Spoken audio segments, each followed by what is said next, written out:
artists in other mediums, painters, sculptors, they call it flow. Yes.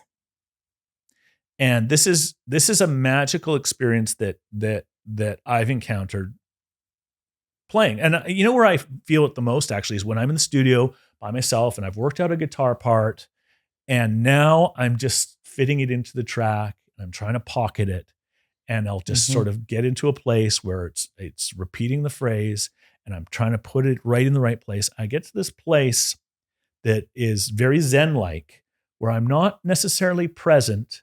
I'm not necessarily not present. It's just kind of coming out of me and I'm not really thinking about it, but I'm not thinking about anything else either. It's just kind of happening. Flow. And I haven't experienced it anywhere else in my life. It's just this thing that happens when you're really engaged. And I don't want to say present because I'm not really present. I don't see how you could possibly get there if you are reading off a page or singing off lyrics. Off lyrics. I certainly have never I've certainly never encountered it if I am reading a chord chart or sight reading. Yeah. You know, I've got to get to a place where I have the part memorized to get to that place where it's flow. Welcome to the Vocal Lab. I'm Sarah Ramsey, and this show aims to pull back the curtain on the entertainment industry, where veterans give up-and-coming artists some of the information they wish they'd had when they were just starting out. Sort of a music industry primer, if you will. I am so glad you're back with us today. And here's the thing. This is part 2 of our interview. So if you haven't checked out part 1 yet, go back and check that out because there's a lot of groundwork for stuff that we might refer to today. You might want to watch it first. So check that out and then come back and join us and let's get going. Can you talk about your transition from working as a live performer into producing? And specifically into getting into music for film, TV, and video games, right? Because that's a whole different landscape. Those are two different things. I mean, production. People ask me like, "How did you become a music producer?" And the answer is very simple. I started calling myself one and working for free. Aha! Right? That one. Now, I was in the enviable position at that time to already be an established musician. Right. So I had income from that. It allowed me to pick and choose which projects I did. I didn't have to go hustle and take the first band who had $100, right, but needed a lot of work. Like I could pick and choose. I had access to bands with some sort of budget because of my background with bands. When I started out, I also started out with a partner, a guy named Brad McGivern, who was established as a producer and an engineer. So I had somebody to hold my hand, guide me, show me the ropes, teach it to me, and also had a very complementary skill set. I was lucky and I had good connections in the industry who were willing to help me out. You know, one of them was the Levins brothers who owned Little Mountain Sound and then Greenhouse Studios. And I had been holed up in Greenhouse with the Matthew Good Band for several records in a row. And I told them that I wanted to start producing and bring bands in. And they started cutting spec deals. Now, this is a time before Project Studios, so that you still had to go into a commercial studio to make a record. I was, and also the before mentioned Warren Livesey was very helpful in supporting me, nurturing me, and teaching me the not just by producing me and showing me how it's done, but just being so patient with my stupid questions. And how are you doing that? Why are you doing that? Why is this better than that? I was very lucky to have friends in the industry who were willing to take chances on me and also to nurture me. Production, I felt that I had, because I'd been in so many bands, I still really enjoy producing bands. Yeah. Because I really understand the dynamic. Yeah. I understand how to work within that hierarchy. I understand what band members need. Yep. In order to get the best performances out of them. And I'll tell you this as well, like as much as I love to produce, I still love being produced as well. Yep. Like 5440, not on our last record, but the record before, we decided, I mean, Neil and I produce 5440 for the most part. We've done most of the records I've done with the band, but not the last record, but the record before, we decided we wanted to bring producers in. We were going to do it like a pop record, several different producers. Then we went back to some of the producers 5440 had success with before, Garth Richardson, Dave Ogilvy, Stephen Drake, but we also used a producer in Gavin Brown we'd never used before. Yeah. I said, why don't we get somebody who's younger than us to produce? What do you think of that idea? They're like, oh, that's weird. Now, working with each of these producers, I said to all of them the same thing, which is like, I'm not a kid, and we know what we get when we produce ourselves. Right. We know what the results are going to be. What I need from you is I want to be pushed. I want you to get something out of me I can't get out of myself by myself. So at the end of this process, if I end up on the ground in the fetal position crying in a pool of my own piss, but you got something out of me that I can't get out of myself, I will be eternally grateful, and I don't care how you do it. Now that's a big boy talking. That is. When I was 22, that wasn't the case. I needed to be told how good I was at every second in order just to get through the process. Well, and I think that there's however you want to term it, you like basically gave consent. Yes, to start. Absolutely. And in the case of Stephen Drake, I actually said as well, if you hear something that you can sing or play, I want you to do that as well. If we end up with a song that I don't even play on because you had good ideas, great. Yeah. It's easier to be produced, later. Yes. Because you're just not, I've lost all the preciousness. Yeah. I care about what I care about, and I will fight for the things that I really think have to go a certain way. Yeah. But there's lots of stuff where I just go, it's not about ego. Yeah. Right? It's not my ego is not attached to my idea as it was in my 20s, right? Yeah. In my 20s, it's like, I got this idea, I'm going to put it on the table, and I want my idea to win. Yeah. I want my idea. And now it's like, here's an idea. And part of that comes through, and this might be just fooling myself, but it comes through this concept that I've got more. Here's an idea. Oh, you don't like it? Oh, here's another idea. Yeah. I'll come up with another one. And as Neil, the singer in 5440 and the straw that stirs the 5440 drink says, I just love this quote. All ideas are pregnant. That is, if we're working together on a song and I've got this idea, but I don't know if I should share it with you because I don't know if it's very good. Share it with me anyway. I throw it on the table and he goes, yeah, you're right. That's not very good, but it makes me think of this, which is kind of like this. And then we're on to something. Yeah. All ideas are pregnant with new ideas, but you only get to that place if you get to a point in your creative relationship where you are not attaching your ego to your ideas. Yes. Which is something that, you're asking like, what would you do different? There's something that I wish had happened to me earlier. I wish I'd gotten to a place earlier where I wasn't so precious about my ideas. Yeah.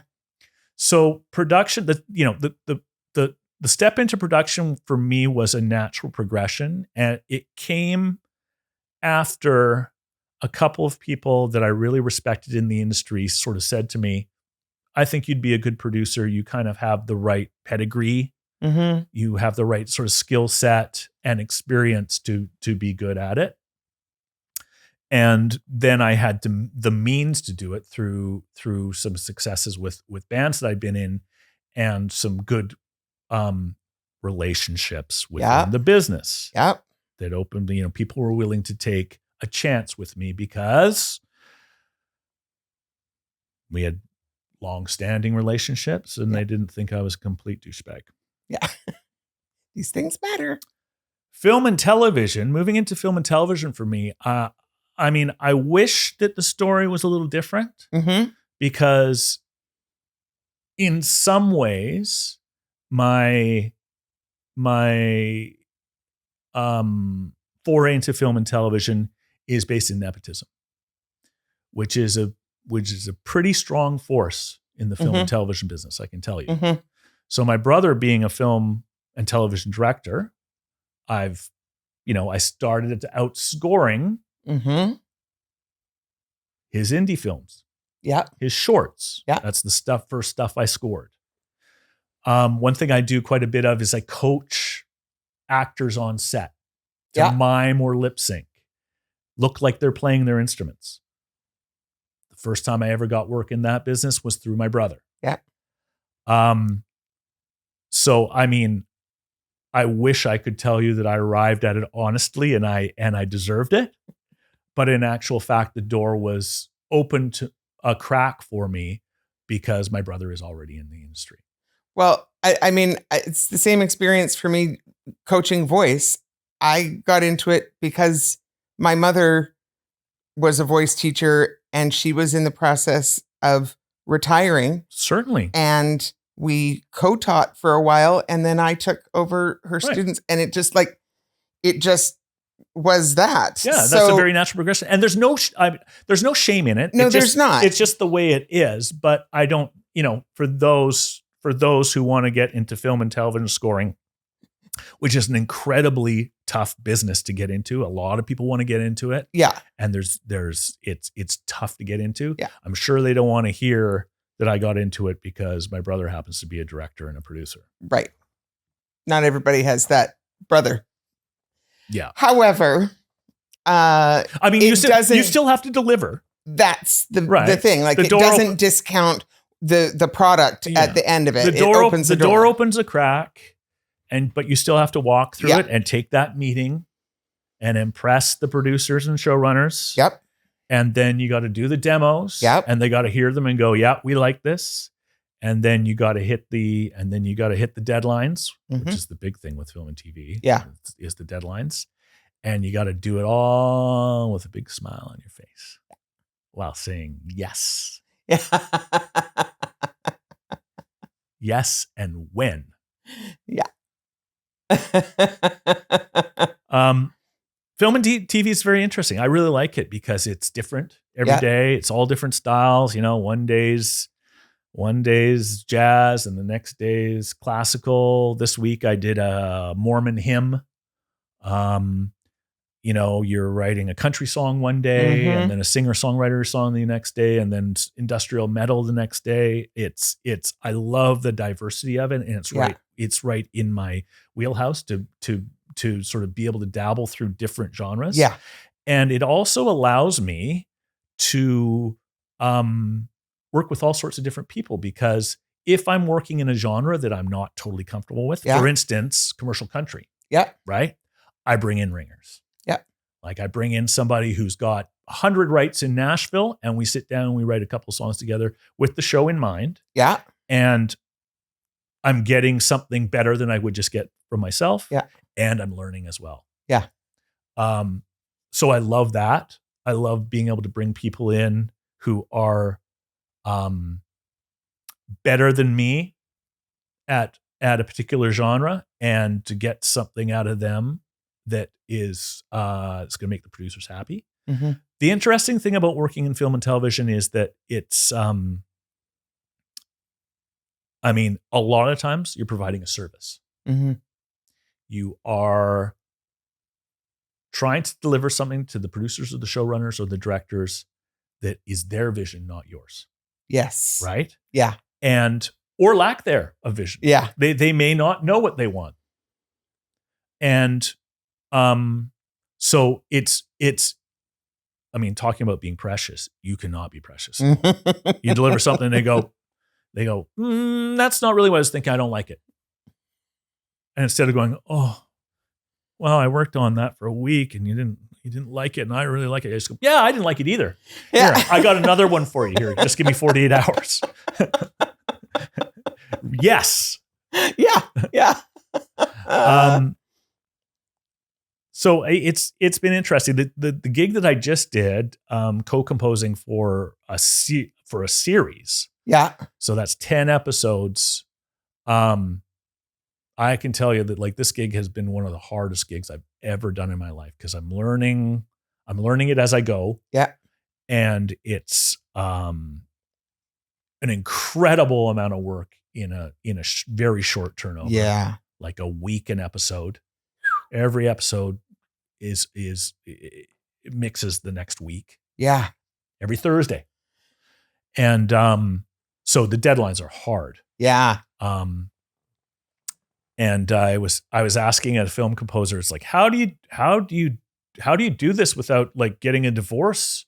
Yeah. And like and like stopping parenting your children. Like I'm working 14-hour days here 7 days a week. I haven't had a day off in 6 weeks. And he said, don't ask me, I'm on my third wife and my adult children are just starting to talk to me now. Oh. So I'm trying to avoid that. Yes. Yes. Yeah. So, I mean, film and television, that is something that I've been working myself into over the last 10 years or so. Mm-hmm. And just in the last several years, it's become full time. Yeah. When I'm not on the road with 5440. Yeah. Which can be tough balancing. Yeah. Sometimes. But it's also really fun again, because it's so diverse and different all the time. And I mean, the thing about film and television is it actually pays the musicians properly. Yeah. Unlike some other parts of the industry, which it's very hard to, it's tough to make a living as a musician. Yeah.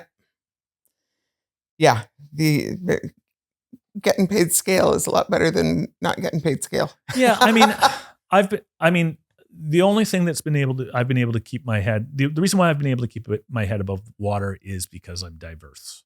Yeah. That's I'm lucky that way, is I'm diverse. Several instruments, different styles. Yeah.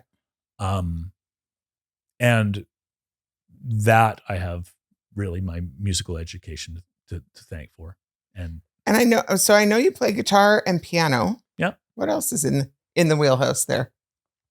Well, those are the main two. Yeah, that's the main two. Yeah. If you can play guitar, you can play bass. Well, yes. I mean, some would say, never mind. but I will tell you this. Like, I mean, I do lots of sessions for film and TV. Yeah. Where I just hire all the players. Yeah. It's like I've got a certain style here. I'm gonna get the best players in town in to just play it, and I'm not going to touch an instrument.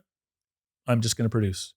And then other gigs I'll play everything. Yeah. Right. But the difference being when you are orchestrating something, you have to have, I mean, this is more explanation for people, but you have to have a really good working knowledge of all the instruments that you are orchestrating, because like different instruments have different ranges, and not only do they have different maximums, how high and how low they can go, but they also have their sweet spots where they're best. Sure. And all of those things. So, yeah, I mean, that's what production is like understanding all the components that go into the finished product. Yeah. Right. But I mean, this is the thing that interests me about film and television music. It's always different that way, not just in genre and style, but in the way you're going to put it together. Yeah. And it's problem solving, and everything in film and TV, whether it's in prep or production or post, is problem solving. Yeah. Whether you're the assistant director or you're the props master, or whether you're building sets, everybody's doing the same thing all day long, which is solving problems. Yeah. And that's kind of the funnest thing about it. You're surrounded by smart people Yeah. who know how to solve problems within their little task, and you never look outside what you're responsible for. Yeah. I don't have to worry about what those guys are doing because they're gonna solve their problems. Yeah. My job is to solve mine. Yeah. It's beautifully compartmentalized. Yeah. Yeah. Yeah. But also can be, I mean, it's great that way. Yeah. But in other ways, it can be a directorial vacuum sometimes as well. And Yeah. it's like, who's in charge here? It's like, where does the buck stop? It's important to figure out where the buck stops. Yeah. Right? Yeah. And sometimes it doesn't stop anywhere. Sometimes there's 8 people in charge. Yeah. And Yeah. And you're going to get notes from all 8 of them. And that's its own. Yeah. And then, special. You translate them. Yeah. And when they're entirely opposing one another. Yeah. I mean, that happens. Yeah. And I mean, I've had that happen in the past where I've gotten notes from one power and they hate my thing. And then the next day I get a note from the other power and they love it. And what that makes me recognize is that in actual fact, my instincts are just as good as anybody's. Yes. And so I am, take their notes and deliver as best you can, but it's all a matter of taste. Yeah. Or lack thereof. Huh. And politic. Yes. That too. Yeah. That too.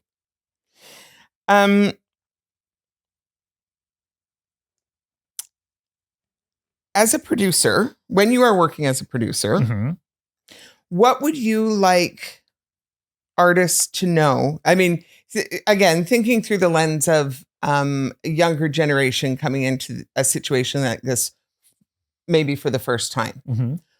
What would you like an artist to know before they come in to work with you? Like, what is the best way for them to prep with their time? I'm going to start that question again because I'm tripping all over my words. As a producer, what would you like artists to know before working with you?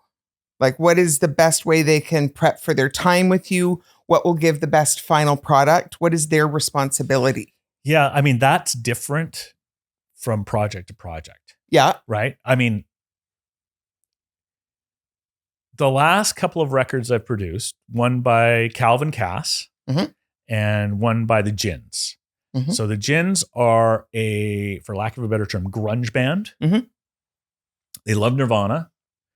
And my goal with them is to make it as exciting and as live sounding and as energetic as possible. Mhm. And I go out of my way not to play anything on the records. Yep. Sometimes I have to sneak in a little keyboard pad or something, but I don't play any guitar.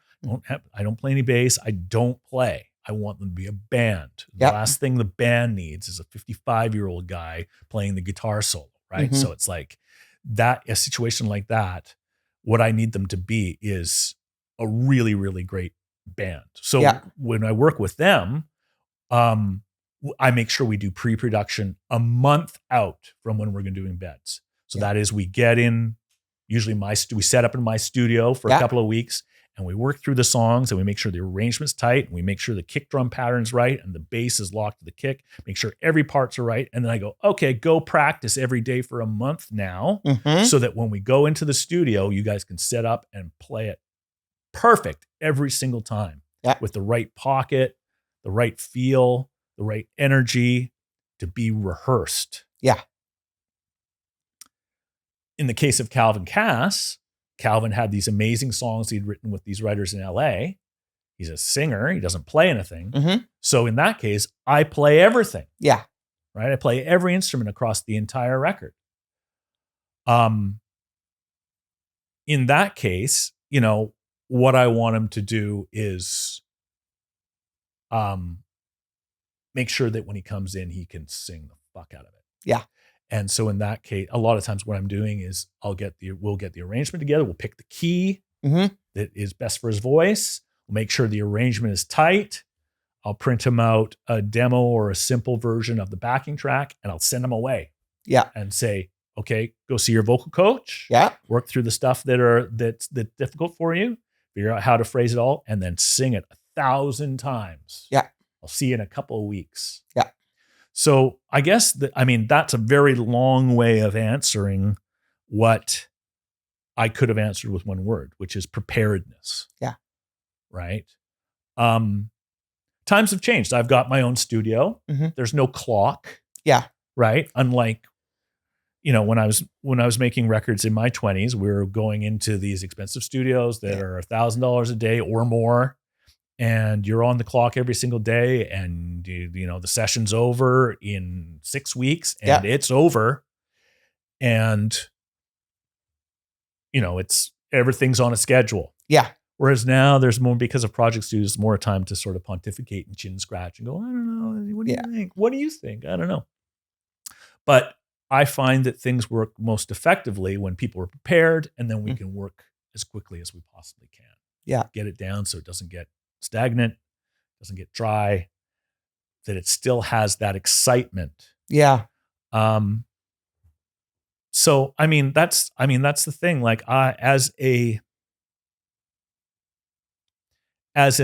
educated musician, I recognize the value of practice and the value of repetition and the value of really being prepared for a session.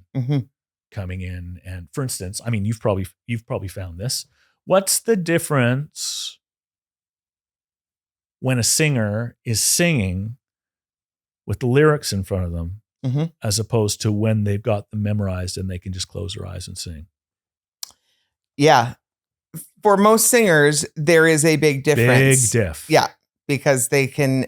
because there's a process of reading, processing, and singing. Instead of being in it and just delivering the story or the vibe or the whatever it is. Of it coming out of you. Yeah. That's a big one. So how do you get to that point? You just know your shit, right? Yeah. You're going to get better vocals if you're not reading the words. Yeah. Period. So, that's number one, I would say. Like if I'm working with a singer, come in with it memorized. It's your song. You wrote it, right? I'm laughing because you're talking to someone who, it doesn't matter how much time I spend, I can't memorize for shit. Right. Can't do it. So you got the words in front of you. Always. But even if I wrote them. But what if you were able to? Do you think you might be able to get a better performance? Oh, I absolutely make space for the fact that I think for most people, memorized lyrics would probably allow you to, it just, like you said, it removes one step of the processing. And it's a big step. Yeah. And lets you be in it. And there's a place that you can attain when you are making music. I find it more playing instruments than singing, but I'm sure great singers such as yourself will achieve this as well. And artists in other mediums, painters, sculptors, they call it flow. Yes. And this is a magical experience that I've encountered playing. And where I feel it the most actually is when I'm in the studio by myself and I've worked out a guitar part and now I'm just fitting it into the track and I'm trying to pocket it, and I'll just sort of get into a place where it's repeating the phrase and I'm trying to put it right in the right place. I get to this place that is very Zen-like, where I'm not necessarily present. I'm not necessarily not present. It's just kind of coming out of me and I'm not really thinking about it, but I'm not thinking about anything else either. It's just kind of happening. Flow. And I haven't experienced it anywhere else in my life. It's just this thing that happens when you're really engaged. and I don't want to say present because I'm not really present. Mm-hmm. I don't see how you could possibly get there if you are reading off a page or singing off lyrics. Off lyrics. I certainly have never I've certainly never encountered it if I am reading a chord chart or sight reading. Yeah. I've got to get to a place where I have the part memorized to get to that place where it's flow. I'm trying to think of that for myself because I do always have lyrics in front of me because your memory is shit. Perhaps there's a genetic piece here. I'm not discounting that, but my memory is for shit. So I do always, even on stage, I have an iPad with lyrics. Like I can't remember lyrics. Right. Whether I wrote the song or not. But it's not that I don't know the lyrics. I have them there to like glance at to once in a while it's comfort. Partly. Yeah. Yeah. And when they're not there, I definitely end up making up some words, which is not what you want in the studio. On stage, you can get away with it sometimes. Yes. Studio, not so much. Right. Yeah. So to me, it's not that I'm reading it. It's that I'm just checking my place with it once in a while. So maybe it's just a bit of a different relationship than what you're talking about, where you're really in it and reading it. And I do think that would 100% take you out of that state. To me, I don't know. What I end up doing with lyrics doesn't feel like reading. It doesn't feel like it takes me out of that flow state that you're talking about. Right. You've got a security blanket there. I do. You can just glance at the first line of the third verse and go, all right. Yeah. Right. Yeah, exactly. So I have, back in the Ramsey fiction day, we actually did some pre-production with you. I don't know. Maybe we did some demos with you. Yeah. And so I've gone through that experience with you as a producer sitting in the band seat. Yeah. And what I remember about that, now I was young at that time, so this was like, wait a minute, you're getting rid of all the good stuff. Did I get rid of all the good stuff? No, it was just stuff that we were attached to because we were a young band at that point in time. Mm-hmm. And choosing which songs were going to make the cut and which songs were going to be cut and not make it. Mm-hmm. That felt like, oh my God, you're disowning children. Mm-hmm. What? And more importantly, the piece where you came in, and I just thought this was so interesting. And I think that there's a relationship here with songwriting, but it's not the same thing. And that's what I kind of want you to speak to, is the difference here. As a producer, you will come in and you will talk about arrangement and you will say, this is great, but your pre-chorus isn't a pre-chorus. It should be your bridge, and your bridge isn't a bridge. It should, and you will like rearrange sections, and you don't yet have your pre-chorus. Maybe you need to go away and write something more. Yeah. And that not all producers do that, but that is, I know that about your producing. That's part of it, and a really useful part of it, even if it's hard to swallow when you're a young band. Yeah. So I learned so much about arrangement from Warren. Yeah. Because that's what Warren would do. He would come in and go, you'll pre, actually he wouldn't call it a pre, he would call it a bridge. And I go, one of the bridges and after the C section. It's after the second chorus. He goes, no, that's the middle 8. And I said, well, what if it's 9 bars? Well, then it's the middle. But he is a master arranger. Yeah. You could just listen to a song and go, oh, that. And I mean, he's still, I mean, I still work with Warren. He just mixed the Calvin Cass record. But I can remember him coming in on the first 5440 record I did. This was like the 6th record in a row I'd done with him. And he goes, yeah, your outro is your middle. And I went, oh, fuck, of course it is. We've been playing this song for 4 months like this. Yeah. And he just had to say it once Yeah. before I went, oh yeah, of course it is. Yeah. And sometimes, I mean, and this is hard for young artists to sort of, because again, when you're young, you're precious about your ideas. And it's like, well, my idea, your ego is attached to your idea. Yeah. Whereas when, as a producer, I'm coming in and my ego is not attached to the idea. I'm just like, I'm looking at this objectively and going, this section is strong. This is the best part of your song. This is the weakest part of your song. And I do this all the way along. I do this with lyrics. Yep. Right? You finish the song and you go, okay, where's your weakest line? You'll be shocked at how often the writers in the room will all agree that it's line 3 from verse 2. Yeah. That's the one that's the weakest. Okay, we rewrite that. Okay, the song just got a little better. Now where's our weakest line? Okay, it's the third line of the chorus. We rewrite that. Okay, now we've got a stronger song. Yeah. That's the same with arrangement.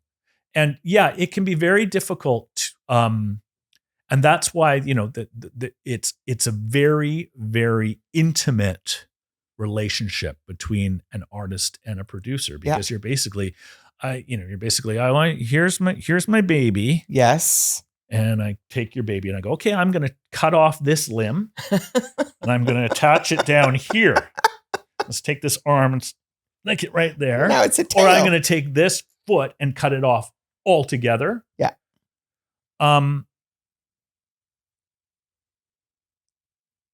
It comes down to results.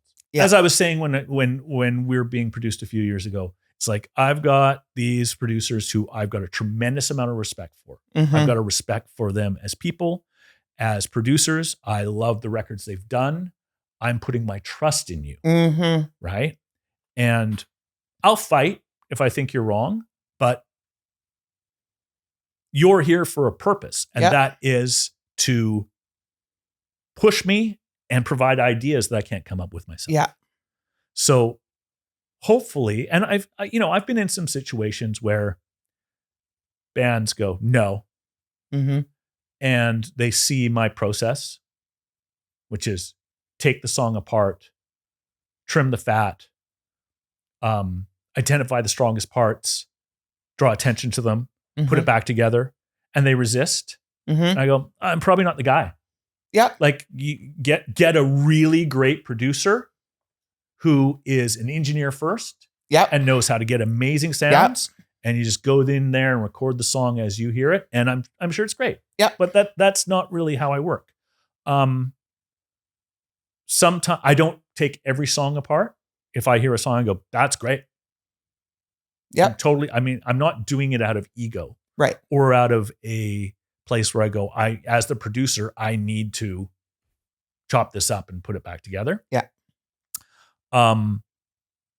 And I find that bands learn as well. For instance, the first Gins record I did a lot of cutting up and arranging and fixing and helping them with their parts and like putting it together. And it's like, okay, your song is the same, is the same, and it's 3 verses, there's no bridge. It's like, this is, and then when we got to the second record, what I found is that they learned a bunch of my tricks, and now they are coming in with much more solid arrangements, and I had to do way less in pre-production as far as helping with them with their parts, the arrangements and that stuff, way less. And we're going to start the new record this spring sometime, and I expect there'll be even less. Yeah. I expect now they'll come in and go, here's our song, what do you think? I go, perfect. Yeah. Press record. Good job.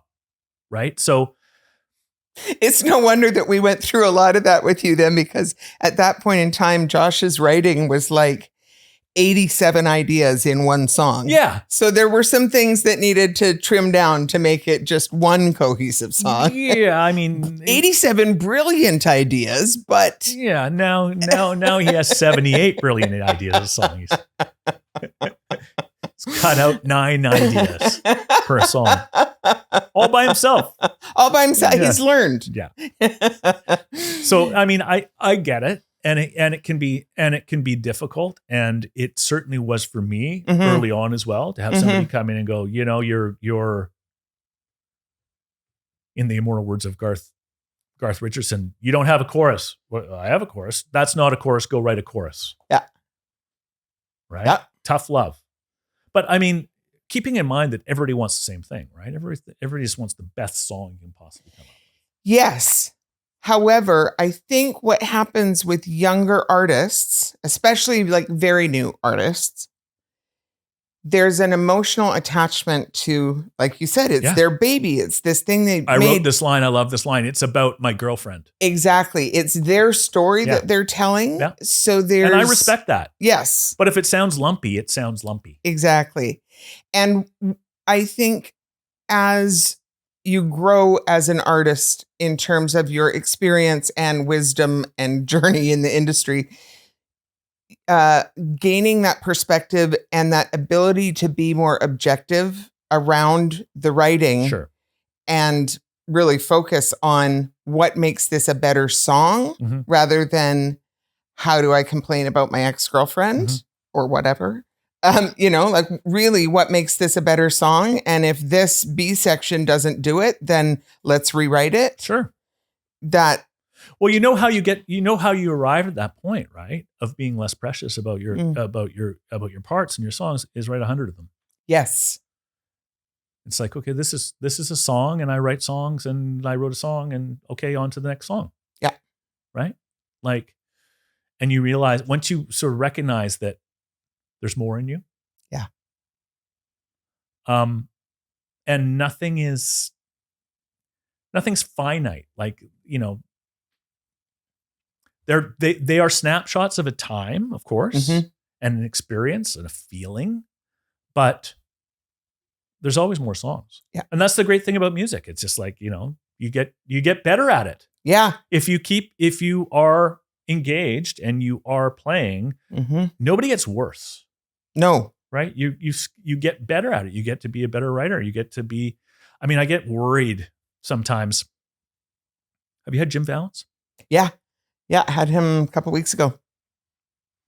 That guy's fucking brilliant. Right? Yes, he is. He's brilliant. It's like incredible songs. Such a smart guy. So crafty. Yeah.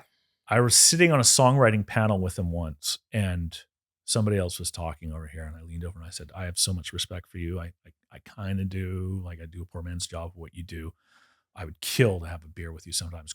He said, what about after this? I'm really? Yeah. So we went across the street to the bar, had a couple of beers. And I said, so what are you doing? What are you working on right now? And he said, well, I'm mostly retired. And I said, you're a songwriter.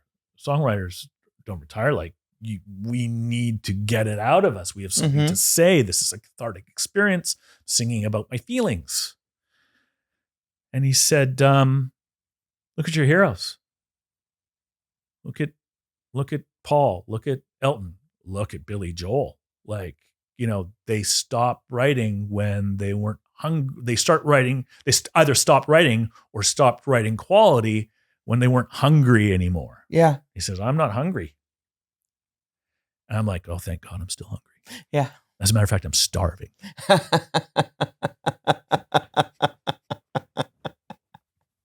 I got mouths to feed. I mean, even if I'm not hungry, I got some hungry ones. I got some hungry teenagers at home. Is there anything that we have not talked about today that you feel like is important for up and coming artists to know? I mean, it's all covered, right? Like, know what you can affect. Yeah.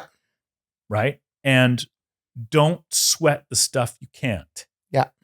I'd spent a lot of time worrying about the shit I couldn't affect. And this is something I think comes with everybody, regardless of what you do for a living with age. You stop sweating the small stuff. Yeah. Especially once you have kids. Yeah. And your priorities change. You recognize that there's things you can't change. There's things you can't affect. You can't control other people, what they do, how they react.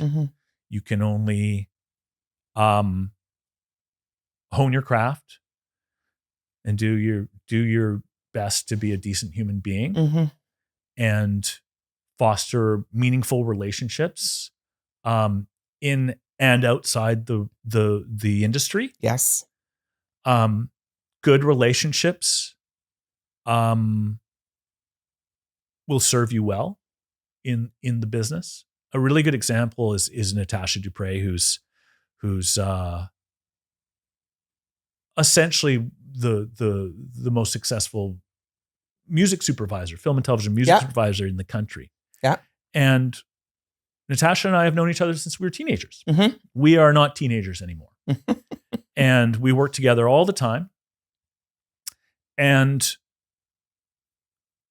she's known lots of musicians mm-hmm. in her teens and her 20s. And many of them are better musicians than me. So why does the work go to me? She knows I'm reliable. Yeah. She knows I'm decent. We're friends. She knows I say yes with a smile. Yeah. She goes, there's a problem with this. And I go, no problem. We'll fix it. Right? Like, people skills are something that's forgotten about. It's like, I'm just gonna be really, really, really, really, really good. Yeah, that'll get you somewhere. Yes. But as far as maintaining a career is gonna be relationship based. Yeah. I mean, there's so many examples of it. You look at an artist that's had 5 managers in 8 years. Mm-hmm. That's a red flag. Yeah. Now, maybe some of those managers were ripping them off, or they were fucking assholes, or shit, or whatever. There's all sorts of managers. But generally, you look at that and go, no, I don't know. That's a bit of a maybe they're problematic. Yeah. So again, like, don't be discouraged by the fact that there's luck involved. Mm-hmm. Because you can affect Yeah. luck. And it's possible. We know it's possible. Yeah. Because I did it. Mm-hmm. And I've got friends who are far more successful than me, and they did it. Mm-hmm. How'd they do it? Workaholism. Mm-hmm. Hard work. Wanting it. Like, wanting it more than the next guy. Figuring it out. Studying the successful people. Not just their skills, but their natures. Yeah.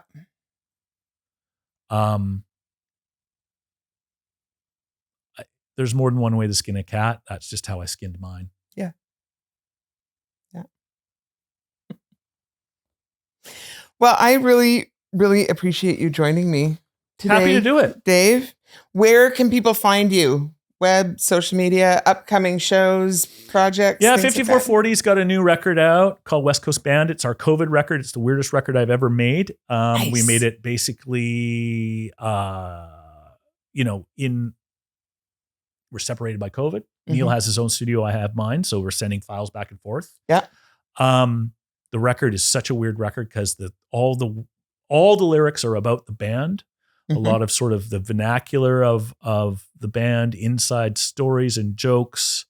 And every song is completely literal without any sort of metaphor or figurative speech. You really did open up the diary, It's very, very, it's storytelling. It's such an interesting record. Really, really proud of that. 5440 plays, we've got lots of shows coming up this summer.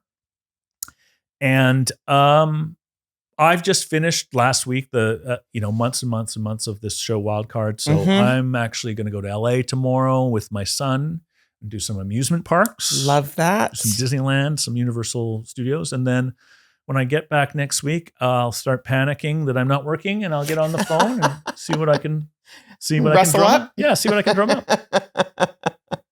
Well, thank you again. It was really great to sit down and talk shop. Anything for a Ramsey.